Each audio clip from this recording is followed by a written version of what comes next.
Baik, Assalamualaikum warahmatullahi wabarakatuh. Perkenalkan, nama saya Muhammad Riksan Safik. Saya mahasiswa STIE Pembangunan Tanjung Pinang, Program Studi Manajemen semester 2. Di sini saya akan menjelaskan sedikit kasus tentang penggunaan teknologi informasi di masa pandemi yang sudah kita lewati 2 tahun sebelumnya.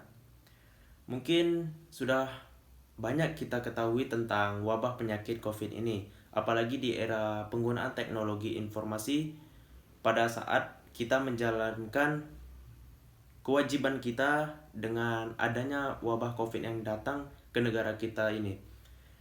Mungkin ada beberapa dampak kasus positif dan negatif dari era penggunaan teknologi informasi di masa pandemi tersebut.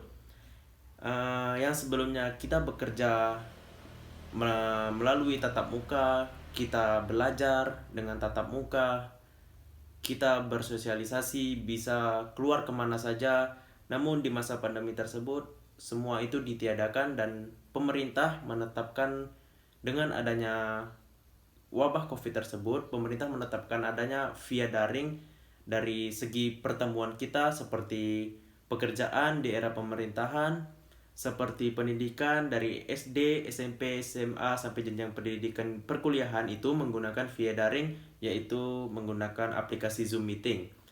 Nah, dampak positif dari penggunaan teknologi informasi pada masa pandemi tersebut, dampak positif pertama cukup pasti kita ketahui tentang adanya kreativitas tanpa batas yang kita lakukan di masa pandemi tersebut, di mana pada masa pandemi tersebut kita sebagai warga negara tidak diperbolehkan untuk keluar rumah. Jangankan untuk bekerja, untuk berpendidikan juga tidak boleh.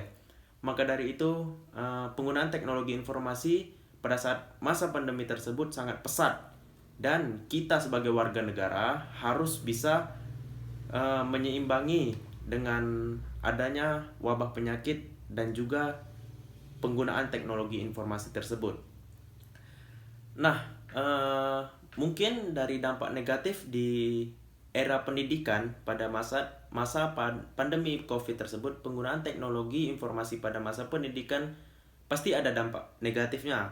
Seperti contohnya di mana pada sebelum munculnya wabah penyakit tersebut, kita sebagai siswa atau mahasiswa melakukan pembelajaran via tatap muka dengan guru, dengan dosen, dan kita lebih bisa berwawasan lebih tinggi. Namun pada masa pandemi tersebut, penggunaan teknologi informasi yang kita menggunakan pembelajaran melalui via daring, yaitu Zoom Meeting, itu sangat kecil kemungkinan untuk kita dapat menyerap dan tangkap untuk informasi-informasi dan juga ilmu-ilmu yang diberikan oleh guru atau dosen kita. Nah, salah satu tersebut merupakan dampak negatif dari penggunaan teknologi informasi. Dan dampak negatif penggunaan teknologi informasi di masa pandemi yaitu contohnya munculnya berita-berita yang tidak benar atau bisa kita katakan berita hoax. Nah, munculnya berita tersebut di masa pandemi itu sudah tidak diragukan lagi, karena di masa tersebut semua warga negara, bukan hanya di Indonesia, semua di seluruh dunia pasti menggunakan sistem teknologi informasi yang sudah update di era modern sekarang ini. Mungkin bukan hanya orang tua, hanya orang dewasa, hanya remaja yang menggunakan sistem teknologi informasi tersebut. Bahkan sampai ke anak usia dini pun sudah menggunakan sistem informasi teknologi tersebut. Nah, dapat saya simpulkan penggunaan teknologi informasi di masa pandemi ada baik dan ada buruknya. Mungkin cukup kita ketahui di masa pandemi tersebut, apapun kegiatan kita dari segi pekerjaan seperti di era pemerintahan, di segi pendidikan, di segi pembisnisan atau pembangkitan ekonomi itu melalui via daring, yaitu penggunaan teknologi informasi. Ada hal baiknya untuk mencegah wabah penyakit tersebut melebar luas ke seluruh warga negara Indonesia, dan pasti ada juga dampak buruknya.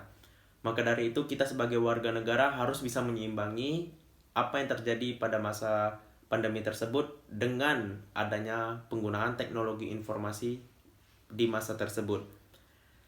Mungkin hanya sekian yang dapat saya sampaikan tentang penggunaan teknologi informasi di masa pandemi tersebut. Terlebih terkurang mohon dimaafkan. Semoga kita semua dapat sehat seperti biasa dan menjalani aktivitas sebagaimana mestinya, tidak melalui via daring tersebut. Sekian dari saya. Wassalamualaikum warahmatullahi wabarakatuh.